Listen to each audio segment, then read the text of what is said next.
Hi, Namaste. This is Salisa. Pay for fitness now or pay for illness later. Choice is yours. మీరు ఇప్పుడు మీ ఆరోగ్యం కోసం మీ fitness కోసం ఎంతో కొంత ఇన్వెస్ట్మెంట్ చేయండి. లేదు అంటే ఫ్యూచర్లో మీ అనారోగ్యం కోసం మీరు డబ్బు పెట్టాల్సి వస్తుంది. ఈ రెండిట్లో ఏ చాయిస్ తీసుకుంటారు మీరు ఆలోచించుకోండి. ఎందుకంటే ఇక్కడ మేము వెల్నెస్ సెంటర్లో నేర్పిస్తున్నది ఏంటి అంటే బాడీ, మైండ్, సోల్ అన్నీ కూడా ఎలా ఫిట్గా ఉండాలి. ఫిట్నెస్ సెంటర్స్లో ఓన్లీ మీ బాడీ మాత్రమే ఎలా మజిల్ పెంచాలి ఫిట్నెస్ చూస్తారు.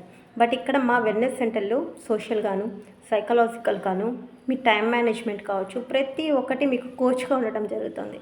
సో ఆ గైడెన్స్తో చాలామంది బెటర్గా మారుతున్నారు. మీరు కూడా అందులో పార్ట్ అవ్వాలనుకుంటే ఖచ్చితంగా మమ్మల్ని సంప్రదించండి. మీకు మేము ఎల్లవేళలా సపోర్ట్ చేస్తాము, ఆరోగ్యంగాను ఆనందంగా ఉండడానికి. ప్లస్ ఇంకొకటి ఏంటి అంటే మేము చెప్పేది ఎవ్రీడే చిన్న చిన్న కరెక్షన్స్. మీలో నిన్నటికన్నా ఈ రోజుకి 10% ఇంక్రిమెంట్. అది హెల్త్ పరంగా కావచ్చు, వెల్త్ పరంగా కావచ్చు, ఏదైనా కావచ్చు. మీరు బెటర్గా మెరుగవుతున్నారా లేదా అని అబ్జర్వ్ చేయండి ప్రతి ఒక్కరు. అలా ఎప్పుడైతే మనం బెటర్ అవుతూ వస్తామో అప్పుడు మనం ఆరోగ్యంగా ఉండడానికి, ఆనందంగా ఉండడానికి సపోర్ట్ అవుతుంది. ఆ విధంగా మేము మీకు ఒక కోచ్గా ఉండడానికి రెడీగా ఉన్నాం. ఖచ్చితంగా మమ్మల్ని సంప్రదించండి. Thank you.